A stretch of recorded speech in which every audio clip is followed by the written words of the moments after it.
The battle behind the front lines. Supply versus strategy. Wars are won before the first shot is fired. While generals chart movements on maps and soldiers train for combat, another battle rages in the shadows, one fought with spreadsheets, railway schedules, and warehouse inventories. This is the war of logistics, where victory belongs not to the bravest, but to the best supplied. The romantic image of warfare focuses on the clash of armies, the thunder of artillery, the courage of soldiers charging into enemy fire. History books celebrate decisive battles, Waterloo, Gettysburg, Normandy, as if these moments existed in isolation, as if victory emerged purely from tactical genius and battlefield valor. But the truth is less glamorous, but far more determinative. Wars are decided in warehouses, on loading docks, along supply routes, and inside the minds of logistics officers whose names rarely appear in history books. Consider what an army actually requires to function. A single infantry division of 15,000 men needs approximately 100 tons of supplies per day during active operations. This isn't luxury, this is survival.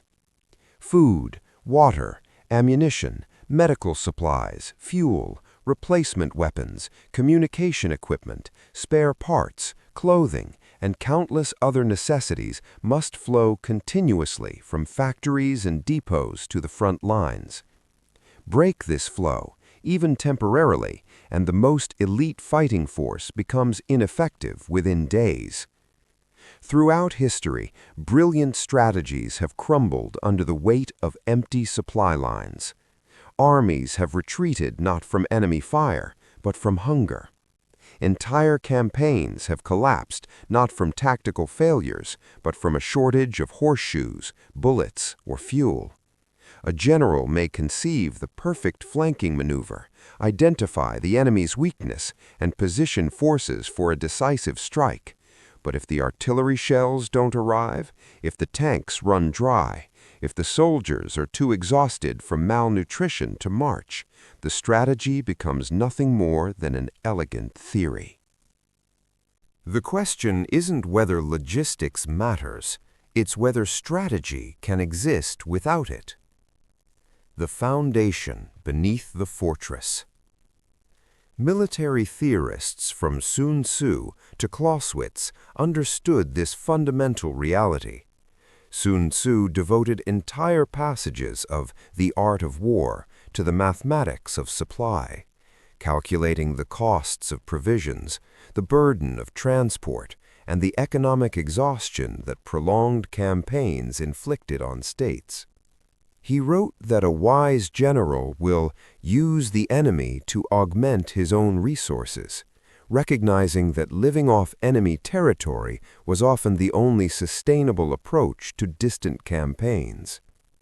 Clausewitz, writing 2,000 years later, emphasized the concept of the culminating point of victory, the moment when an advancing army's supply lines become so stretched that further advance becomes impossible, regardless of tactical success.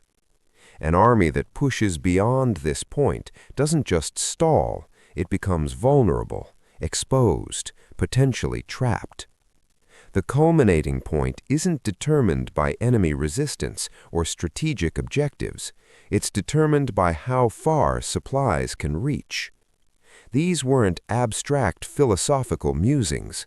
Both men had witnessed firsthand how logistics shaped outcomes. Sun Tzu lived in an era when Chinese armies numbered in the hundreds of thousands, requiring supply trains that stretched for miles. Clausewitz served in the Napoleonic Wars, where he watched supply failures doom both French and Allied campaigns. The tyranny of distance. Geography imposes harsh mathematical realities on military operations. Every mile between a supply depot and the front line multiplies complexity. Roads must be maintained or built. Vehicles consume fuel, fuel that itself must be transported. Guards must protect convoys from enemy raids. Weather delays shipments. Terrain limits what can be moved and how quickly.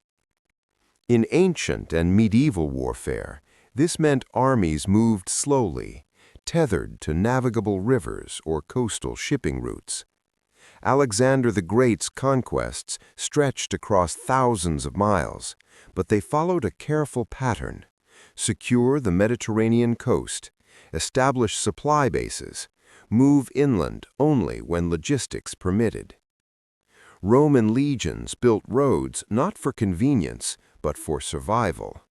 Without reliable land routes, their empire would have been administratively impossible. The Industrial Revolution promised to solve these problems. Railways could move enormous quantities of material quickly and reliably. Steamships reduced dependence on wind and weather. Telegraph lines allowed real-time coordination between supply centers and field commanders. Yet, these innovations created their own dependencies. Railways required fuel, maintenance, and protection from sabotage. Steamships needed coaling stations. Telegraph lines could be cut. World War I demonstrated the paradox of industrial logistics. Armies could now sustain fighting on an unprecedented scale, consuming millions of artillery shells in single battles. But they became immobile, locked into positions where railway lines could reach them. The Western Front's static trench warfare wasn't primarily a tactical choice, it was a logistical inevitability. Armies literally couldn't move faster than engineers could lay railway track. The quartermaster's shadow war. While battles rage, logistics officers fight their own desperate campaign. They must predict consumption rates months in advance, accounting for variables that shift constantly. Will the offensive succeed or stall? Will weather delay transport? Will enemy action destroy supply depots? These aren't academic questions. Errors translate directly into soldiers going without food, ammunition, or medicine. The complexity multiplies with modern warfare. A World War II tank division required not just fuel and ammunition, but specialized parts for dozens of different vehicle types, each with unique maintenance requirements. Airborne operations demanded parachutes, gliders, specialized equipment, all of which had to arrive in the right place at precisely the right time. Amphibious assaults required coordinating supplies across ship-to-shore movements while under fire. Consider the preparations for D-Day. Allied planners spent 2 years accumulating supplies in Britain, millions of tons of ammunition, fuel, vehicles, food, medical equipment, and construction materials. They built artificial harbors to be towed across the English Channel. They stockpiled enough supplies to sustain operations for months, knowing that once the invasion began, any shortage could prove catastrophic. The actual battle lasted hours. The logistical preparation consumed years. When the system breaks. Supply chain failures don't announce themselves with dramatic explosions. They arrive quietly, insidiously. First, rations get smaller. Then, artillery fire becomes selective, only critical targets. Vehicles sit idle for lack of fuel. Wounded soldiers wait longer for evacuation. The army doesn't collapse immediately. It withers, its combat effectiveness degrading day by day until even minor enemy actions become insurmountable challenges. History is littered with armies that died not from military defeat, but from logistical starvation. The Crusader states in the Middle East persisted for nearly 2 centuries, but they remained perpetually vulnerable because supplies from Europe arrived irregularly, subject to weather, politics, and naval warfare. Each siege they endured wasn't just a military test, but a race against starvation. More recently, Germany's invasion of the Soviet Union in 1941 began with spectacular tactical victories, encircling entire Soviet armies and advancing hundreds of miles within weeks. But the logistics were unsustainable from the start. German planners had assumed Soviet resistance would collapse quickly, that captured supplies would sustain the advance, that the poor Soviet road network wouldn't matter. Every assumption proved wrong. By winter, German forces outside Moscow were freezing and starving, despite being within sight of their objective.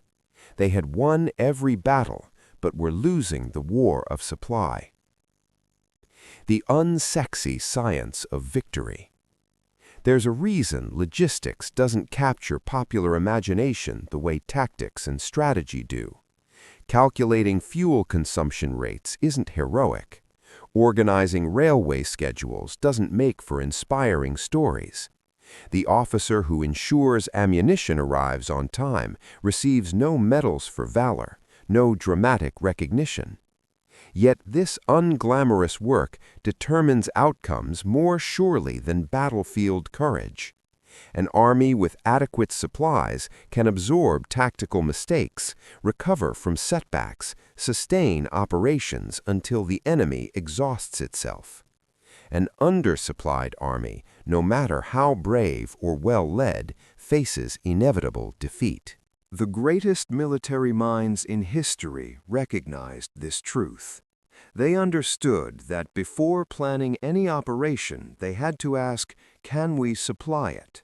Not, is it strategically sound, or will it surprise the enemy, but the more fundamental question of whether the logistics existed to sustain the operation through to completion. This is the invisible war. The battle fought in warehouses and on transport ships, in the calculations of supply officers and the endurance of convoy drivers. It lacks glory, but it possesses something more important. It possesses the power to determine who wins and who loses, who advances and who retreats, who writes history and who becomes a footnote within it. Strategy may chart the course to victory, but supply determines whether anyone reaches the destination. And in that unglamorous reality lies the most important lesson of military history. The battles we remember are merely the visible consequences of the battles we forget. The battle behind the front lines. Supply versus strategy. Part 2. When strategy outpaces supply. Napoleon's invasion of Russia in 1812 stands as the ultimate cautionary tale of strategic ambition divorced from logistical reality. 600,000 men marched east with a strategy so bold it seemed unstoppable. The plan was genius: strike fast, force a decisive battle, dictate terms in Moscow. But strategy had written a check that supply couldn't cash. The Grande Armée that assembled on the Russian border represented the pinnacle of Napoleonic military achievement. It was the largest army Europe had ever seen, drawn from every corner of the French Empire and its satellite states. Experienced marshals commanded its corps. Veterans who had conquered Europe filled its ranks. Napoleon himself, at the height of his powers, led this massive instrument of war with supreme confidence. The strategy reflected Napoleon's understanding of warfare, refined through 2 decades of victory. He would advance rapidly into Russia, forcing the Tsar's armies into a decisive engagement. One crushing battle, as at Austerlitz or Jena, would break Russian resistance. The Tsar would negotiate. Napoleon would dictate favorable terms and withdraw before winter. The campaign would last perhaps 3 months, no more than 4.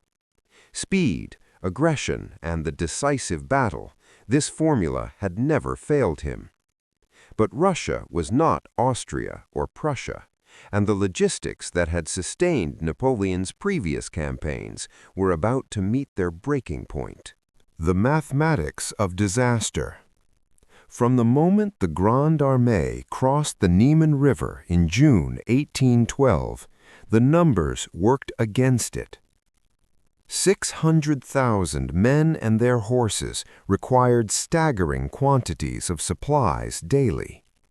Contemporary estimates suggest the army needed roughly 2,000 tons of food per day, and this didn't include fodder for the horses, which actually exceeded human consumption by weight.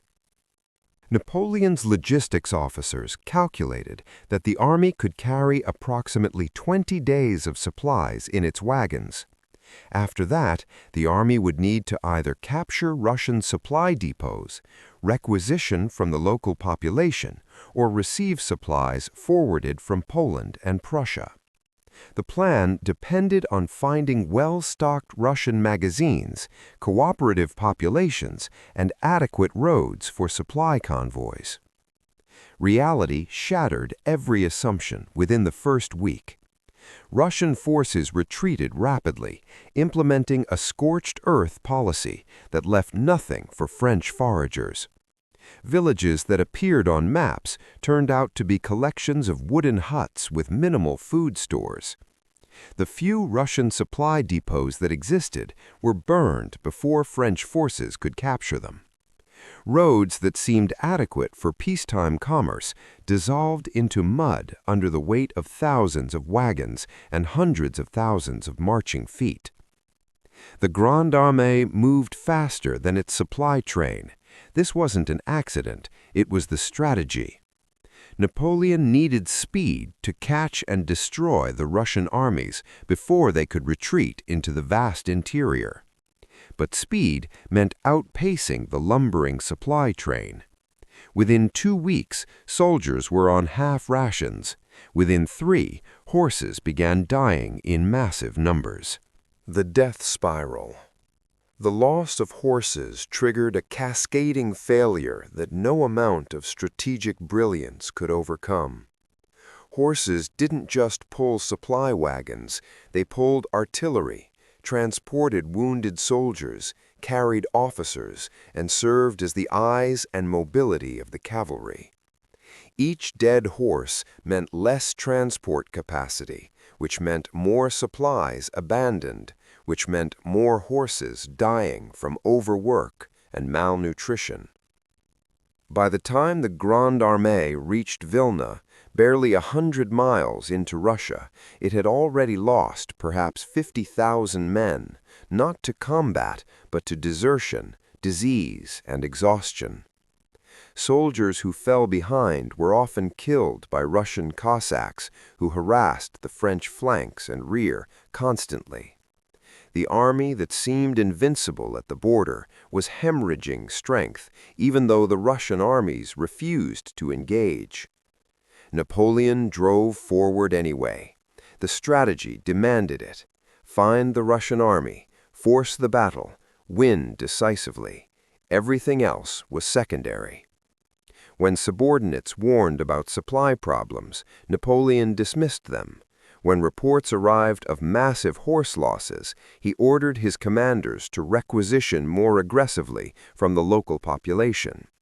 When the army reached Vitebsk in late July and some marshals suggested halting to consolidate gains and resupply, Napoleon refused. Winter was months away. Moscow was attainable. The decisive battle was coming. The Battle of Borodino finally arrived in September, 70 miles from Moscow. It was everything Napoleon had sought, a massive engagement with the main Russian army, a chance to destroy enemy forces and break their will to resist. The French won, technically. They held the field. They forced the Russians to retreat, but it wasn't the crushing victory Napoleon needed. The Russians withdrew in good order, still combat effective, still dangerous. More critically, the victory cost Napoleon 40,000 casualties, men he couldn't replace, and vast quantities of ammunition and medical supplies that couldn't be replenished. The army that limped toward Moscow after Borodino was already a shadow of the force that had crossed into Russia 3 months earlier. The hollow prize. Moscow itself proved to be the cruelest illusion of all. Napoleon entered the ancient capital on September 14th, expecting to find supplies, shelter, and perhaps a defeated enemy ready to negotiate. Instead, he found a city largely evacuated. Within days, massive fires, whether deliberately set by Russians or accidentally started by French soldiers, consumed much of the city. The supplies Napoleon had counted on went up in smoke. The strategic position became absurd. Napoleon occupied Moscow, Russia's historic heart, but possessed no ability to exploit this achievement. The Tsar refused to negotiate. Russian armies remained in the field, growing stronger as reinforcements arrived, while Napoleon's forces grew weaker. Most critically, the supply situation had become catastrophic. The army sat in Moscow, consuming the last accessible supplies, while winter approached, and the route back to Poland stretched across hundreds of miles of hostile territory. Napoleon waited in Moscow for 5 weeks, paralyzed by the gap between strategic logic and logistical reality. Logic said occupying the enemy capital should force surrender. Reality said his army was starving and winter was coming. Finally, in mid-October, he ordered the retreat. The price of strategic hubris. The retreat from Moscow became one of history's greatest military catastrophes, but it wasn't fundamentally a tactical failure. It was the final, unavoidable consequence of logistics that had failed months earlier. The army that began the retreat numbered perhaps 100,000 men, already a fraction of the invasion force. It would face hundreds of miles of territory it had already stripped bare, hostile populations, partisan attacks, pursuing Russian forces, and the onset of winter. Horses died first, by the thousands daily. Without horses, wagons had to be abandoned. Without wagons, supplies couldn't be moved. Without supplies, soldiers starved and froze. Without soldiers, the army couldn't protect itself. The spiral accelerated with each passing day. The crossing of the Berezina River in late November epitomized the disaster. French engineers performed heroic work building bridges under fire, allowing the main body of the army to escape encirclement. But the cost was horrific. Perhaps 20,000 men lost in the chaos, their bodies freezing in the river or trampled in the panic. This was an army that months earlier had conquered Europe, now reduced to a desperate mob fleeing for survival. By the time Napoleon reached Poland in December, leaving the army behind to rush back to Paris, fewer than 30,000 combat-effective soldiers remained from the original 600,000. The rest were dead, captured, or scattered. The greatest army Europe had ever assembled had been destroyed, not primarily by Russian military action, but by the inexorable mathematics of supply and distance. The lessons written in snow. Russian generals learned what Napoleon refused to accept, that Russia's greatest weapon wasn't its army, but its geography. Space and climate could destroy invaders if Russian forces simply refused to provide the decisive battle Napoleon's strategy required. By retreating, burning, and waiting, they forced Napoleon into an unsustainable logistical position. The strategy of avoidance transformed Russian weakness into strength. Napoleon's failure wasn't stupidity or incompetence. His strategy was sound in abstract terms: rapid advance, decisive battle, political settlement. This approach had worked repeatedly in Central Europe, where distances were manageable, roads adequate, and local supplies available.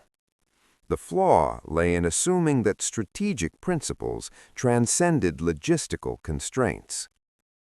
The invasion of Russia demonstrated that brilliant strategy amplifies logistical capability. It cannot replace it.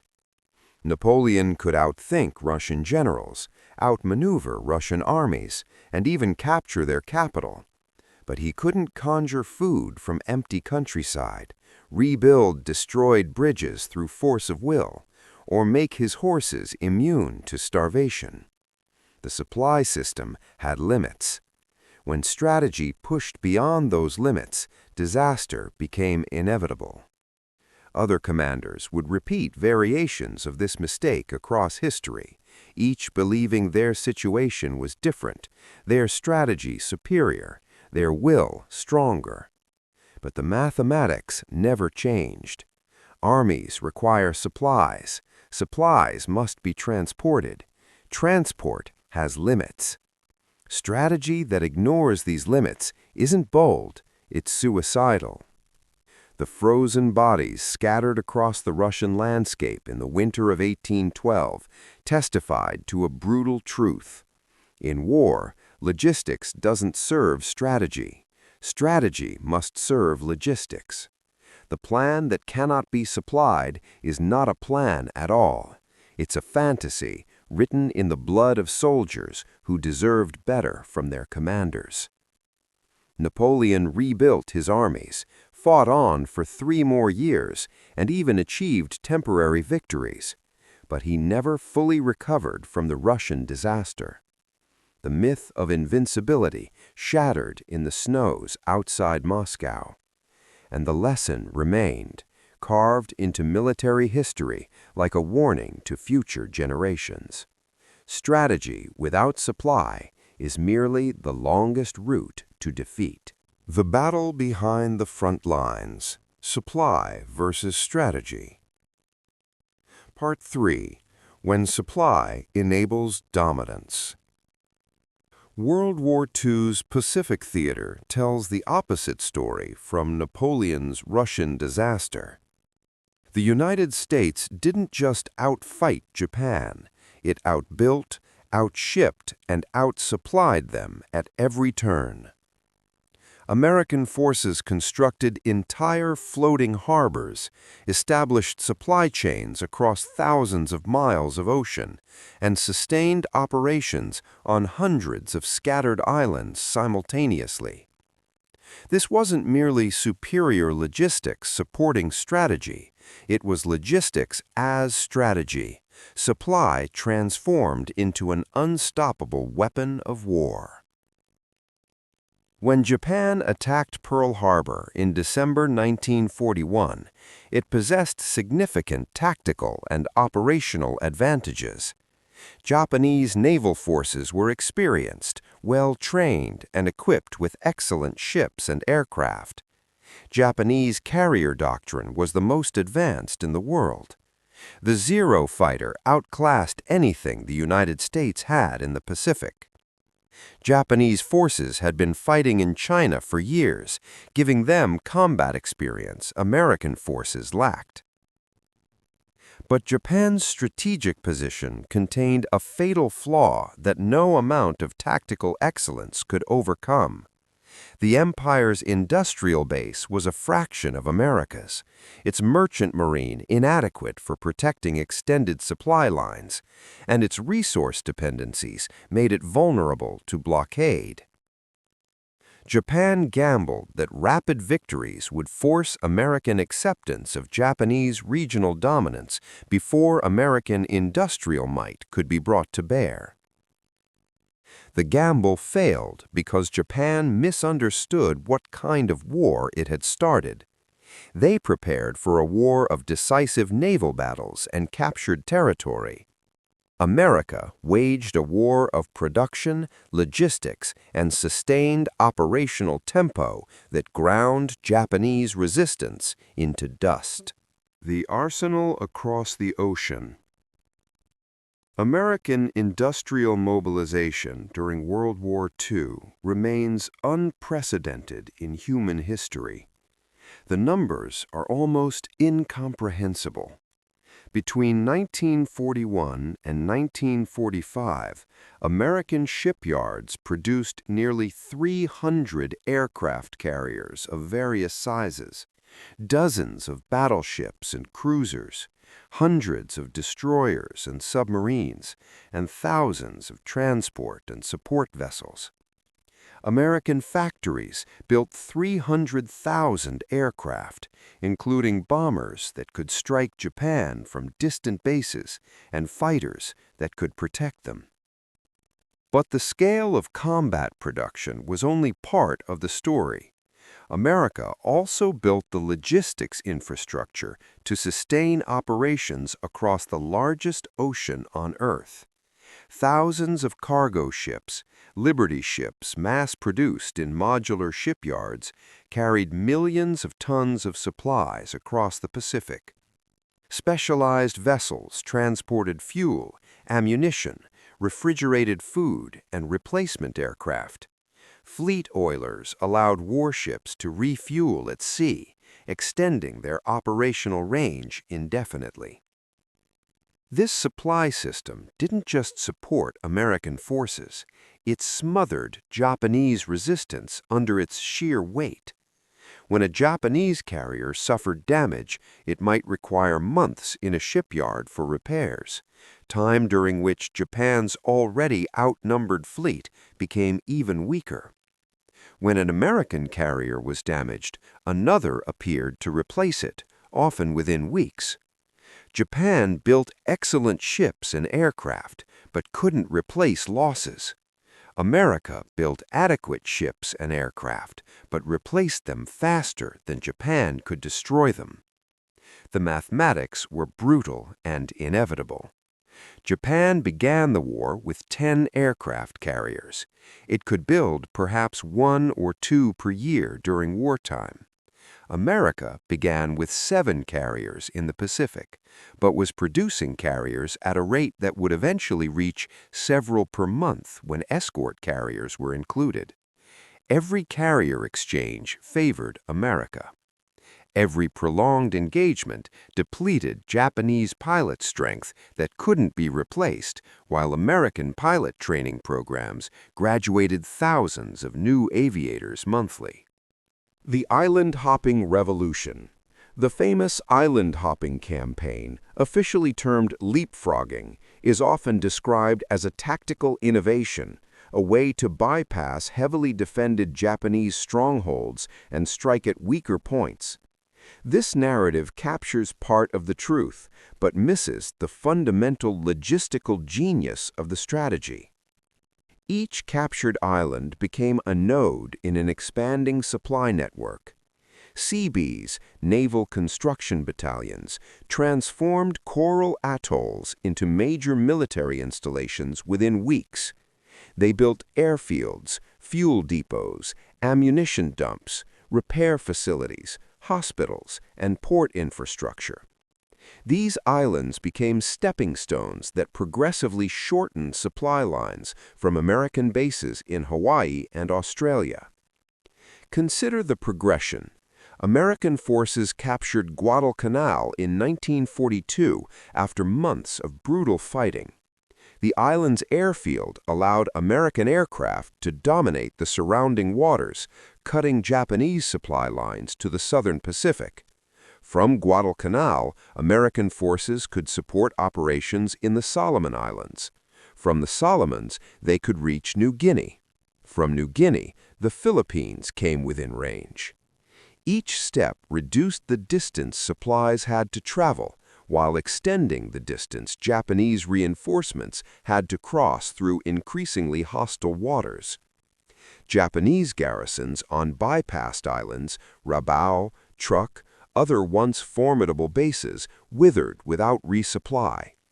The soldiers didn't starve immediately, but their combat effectiveness degraded as ammunition ran low, equipment broke down without spare parts, and disease spread without medical supplies.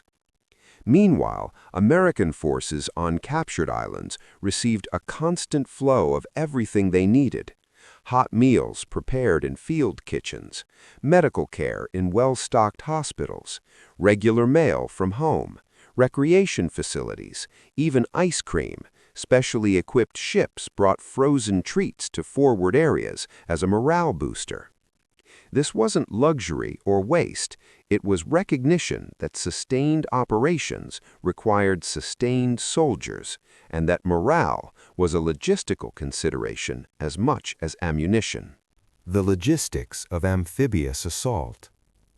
Amphibious operations represented perhaps the most complex logistical challenge of the Pacific War. Landing forces on a hostile beach required coordinating thousands of ships, tens of thousands of men, and millions of pounds of equipment and supplies. Everything needed for the assault and subsequent operations had to be loaded in precise reverse order. Items needed first had to be loaded last. The invasion of Okinawa in 1945 exemplified the scale of American logistical capability. The assault force numbered over 500,000 personnel, supported by more than 1,500 ships. Planners calculated supply requirements months in advance, accumulating enormous stockpiles at forward bases. During the 3-month battle, ships delivered continuous streams of ammunition, food, fuel, medical supplies, and replacement equipment. When casualties exceeded projections, the medical supply system responded immediately. When Japanese kamikaze attacks damaged ships, replacement vessels arrived within days. When certain ammunition types ran low, supply officers rerouted shipments from other theaters. The system flexed and adapted, maintaining operational tempo despite constant challenges. Compare this to Japanese logistics during the same battle. Japanese forces on Okinawa fought with extraordinary courage and tactical skill, but they did so with dwindling supplies. Artillery ammunition was rationed carefully. Food supplies shrank steadily. Medical supplies ran out, forcing doctors to operate without anesthesia or antibiotics.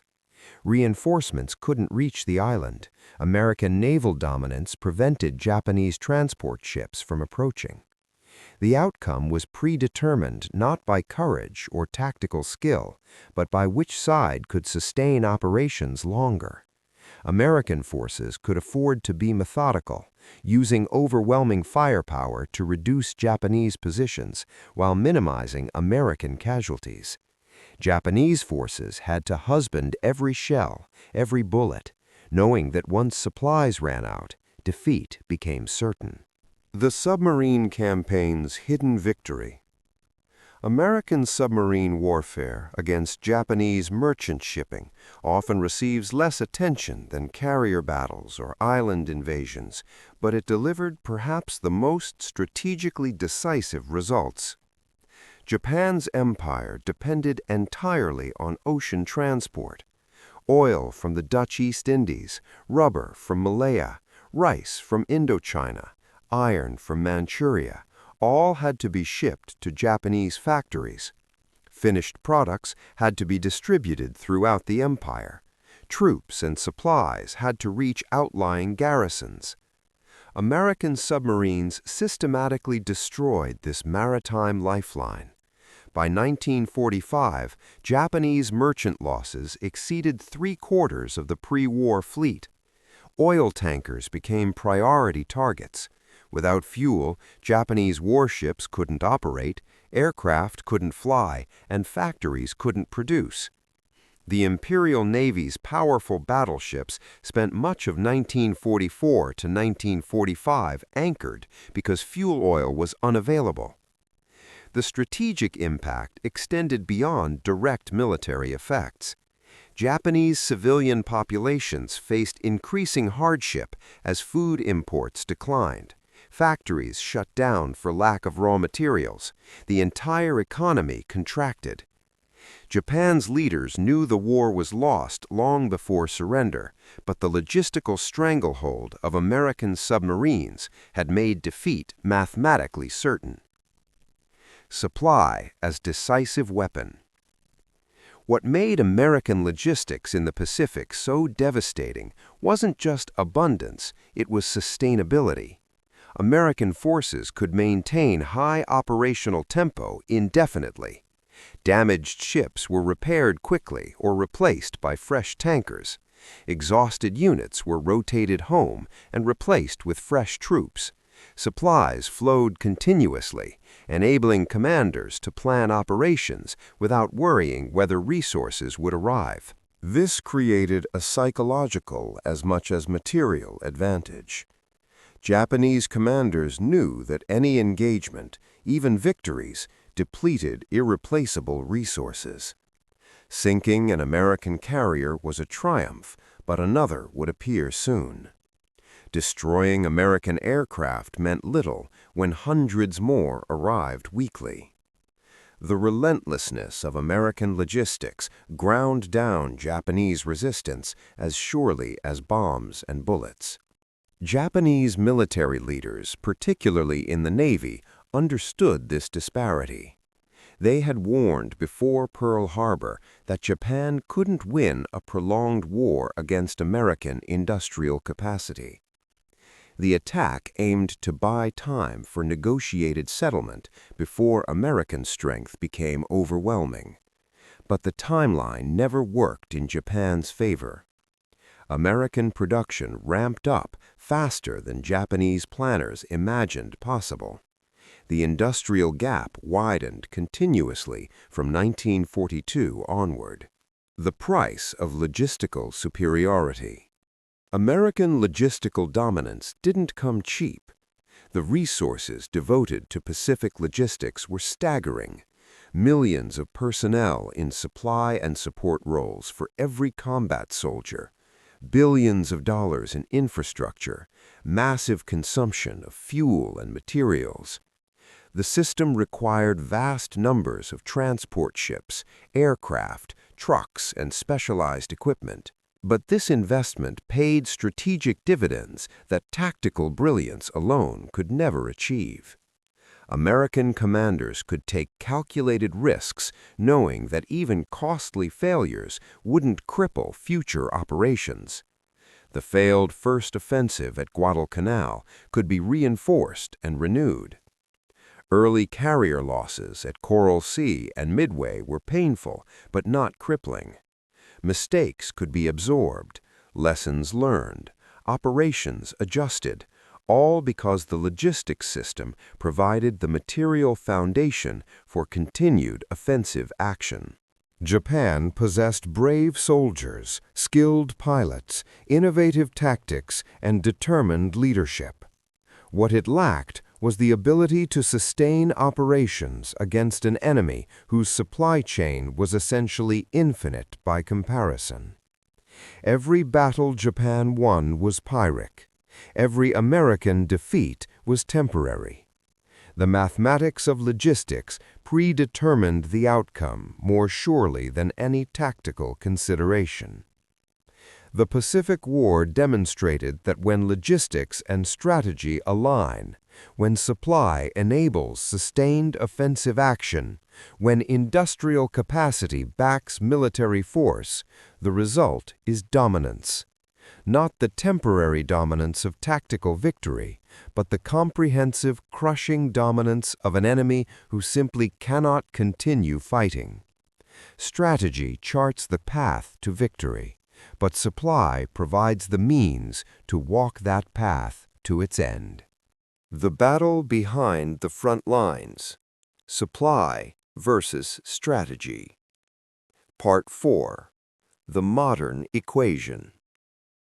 Today's military conflicts have only intensified the tension between strategic ambition and logistical reality.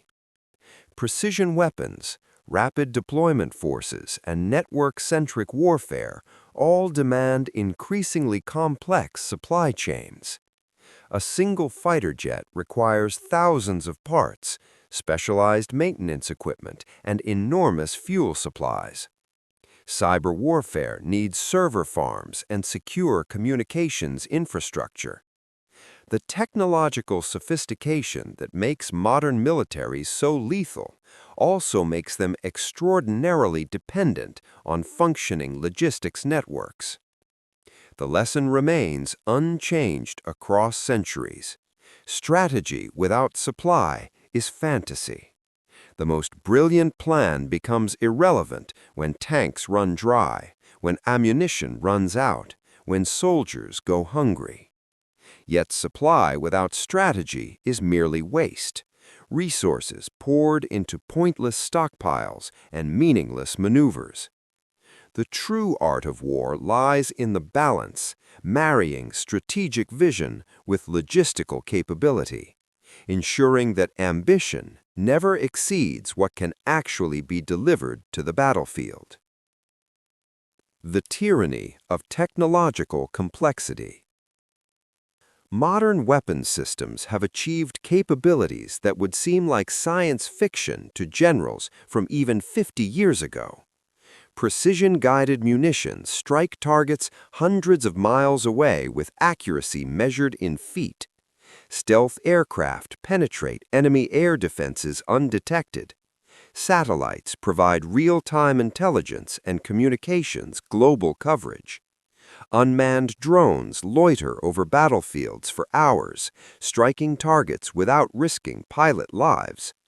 But each technological advancement creates new logistical dependencies. A fourth-generation fighter jet like the F-15 requires approximately 40 man-hours of maintenance for each flight hour. Fifth-generation aircraft like the F-35 demand even more. Specialized coatings must be maintained, complex software requires constant updates, and the advanced sensors need calibration and care. Each aircraft represents not just the machine itself, but an entire ecosystem of support equipment, trained technicians, spare parts inventories, and supply chains stretching across continents. The Gulf War in 1991 showcased both the power and the logistical demands of modern military technology. Coalition forces deployed precision weapons that destroyed Iraqi targets with unprecedented efficiency. But this capability required months of logistical buildup, Operation Desert Shield, before Operation Desert Storm could begin. 500,000 personnel, thousands of armored vehicles, hundreds of aircraft, and millions of tons of supplies had to be transported to Saudi Arabia and positioned for offensive operations. The actual combat lasted weeks. The logistical preparation consumed months and required the largest airlift and sealift operations since World War II. American forces alone shipped more than 7 million tons of equipment and supplies. The contrast between the brevity of combat and the duration of logistical preparation illustrates a fundamental reality of modern warfare. Technological sophistication increases the ratio of support to combat power. Just in time goes to war. Contemporary military logistics borrowed heavily from commercial supply chain practices, particularly just-in-time inventory management. Rather than stockpiling enormous quantities of every possible item, modern militaries track supplies digitally, predict consumption, and deliver materials as needed. This approach reduces waste, lowers costs, and increases efficiency. But just-in-time logistics contains inherent vulnerabilities. The system depends on reliable transportation networks, accurate forecasting, and uninterrupted supply lines. In peacetime or in conflicts where supply lines remain secure, these assumptions hold. In contested environments against sophisticated adversaries, they become dangerously fragile. Afghanistan demonstrated both the capabilities and limitations of modern military logistics. For 20 years, American and NATO forces sustained operations in a landlocked country with minimal infrastructure. Every bullet, every gallon of fuel, every spare part had to be flown in or trucked through Pakistan or Central Asian republics.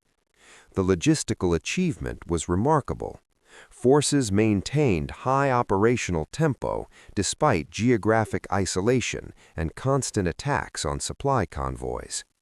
Yet, the logistics also shaped strategic outcomes. The dependence on Pakistani supply routes gave Pakistan enormous leverage over American policy. The cost of sustaining operations, estimated at billions of dollars annually just for logistics, influenced decisions about force levels and mission scope. The vulnerability of ground convoys required extensive resources for route security, diverting forces from other missions. But digitalization creates new vulnerabilities. Cyber attacks can disrupt supply tracking, corrupt databases, or manipulate routing algorithms. Electronic warfare can jam communications between supply units and combat forces. An adversary who penetrates military logistics networks could cause chaos without firing a shot. Imagine supplies routed to wrong locations, inventory records corrupted, or maintenance schedules disrupted. The Russian invasion of Ukraine that began in 2022 provided contemporary lessons about logistics in high-intensity conventional warfare. Russian forces initially advanced rapidly, but quickly encountered severe supply problems. Long columns of vehicles stalled for lack of fuel. Artillery units rationed ammunition. Soldiers lacked adequate food and cold weather gear, despite fighting close to Russian territory. Multiple factors contributed to these failures: corruption that hollowed out readiness, poor planning that underestimated resistance and consumption rates, Ukrainian attacks on supply columns, and inadequate logistical infrastructure within the Russian military itself. The strategic assumption of rapid victory proved wrong, and the logistics system couldn't adapt to sustained operations. Ukrainian forces, despite being significantly outgunned initially, sustained resistance partly through superior logistics enabled by Western support. Precision weapons required careful supply management. Each Javelin missile or HIMARS rocket represented scarce resources that had to be used effectively. But a steady flow of Western military aid, combined with efficient distribution networks, kept Ukrainian forces equipped despite Russian efforts to disrupt logistics. The sustainment challenge. Modern militaries face a fundamental tension between readiness and sustainability. Readiness demands forces prepared for immediate deployment with full equipment and supplies. Sustainability requires resources reserved for prolonged operations. Optimizing for one often compromises the other. Rapid deployment forces, units designed to respond quickly to crises, require pre-positioned equipment, streamlined logistics, and light footprints. They can arrive in theater within days or hours, but they cannot sustain intensive operations indefinitely without massive follow-on support. The initial tactical advantage of rapid deployment can evaporate if logistics cannot sustain the force. Heavy forces, armored divisions, artillery brigades, and large-scale mechanized units provide overwhelming combat power, but require enormous logistical support. A single armored division can consume hundreds of tons of supplies daily during high-intensity operations. Moving such forces takes weeks or months, during which adversaries can respond and prepare. Military planners must balance these competing demands constantly. Over-investing in rapid deployment creates forces that can arrive quickly but cannot stay. Over-investing in heavy forces creates combat power that may arrive too late to matter. The optimal balance depends on threat assessments, strategic objectives, and available resources, all of which shift continuously. The multi-domain battlefield. Contemporary military doctrine emphasizes multi-domain operations, coordinating actions across land, sea, air, space, and cyber domains simultaneously. This approach promises overwhelming advantage through synchronized effects that adversaries cannot counter. But multi-domain operations multiply logistical complexity exponentially. Each domain requires specialized equipment, trained personnel, and unique supply chains. Cyber operations need different support than armored operations. Space systems require different logistics than naval forces. Coordinating across domains demands communications networks, liaison personnel, and integrated planning, all of which consume resources and create potential failure points. The electromagnetic spectrum has become a contested domain in its own right. Electronic warfare systems jam enemy communications while protecting friendly networks. This invisible battle requires constant power, cooling for sensitive electronics, and frequent software updates. The logistics of maintaining electromagnetic dominance receive less attention than kinetic operations, but are equally essential. The human element persists. Despite technological advancement, human needs remain constant. Soldiers require food, water, shelter, medical care, and rest, regardless of how sophisticated their weapons become. In some ways, modern operations increase demands on personnel. The stress of constant connectivity, the cognitive load of managing complex systems, and the precision required for effective operations all take psychological and physical tolls. Military medicine has advanced dramatically, saving soldiers who would have died from wounds in previous conflicts. But this creates logistical demands for medevac capabilities, surgical facilities, medications, and long-term care. The moral imperative to care for wounded personnel conflicts with the logistical burden of doing so in austere environments.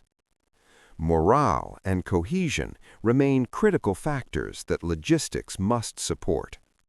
Communication with home, reasonable living conditions, rotation policies that prevent excessive deployment durations. These soft logistics considerations directly impact combat effectiveness. Ignoring them saves resources in the short term, but degrades the force over time. The eternal balance. History's greatest commanders understood that before asking, "Can we win this battle?" they had to answer a more fundamental question: can we supply it? This remains true in the 21st century, despite technological transformation. Alexander, Caesar, Napoleon, and Eisenhower all grappled with the same fundamental challenge: matching strategic ambition to logistical capability. The tools changed, from ox carts to railways to aircraft to autonomous systems, but the underlying mathematics remained constant. Forces require supplies. Supplies must be transported. Transport has limits. Operations that exceed those limits fail. Modern military education emphasizes this reality more than ever before. Officer training includes extensive logistics instruction. War colleges study historical logistics failures alongside tactical victories.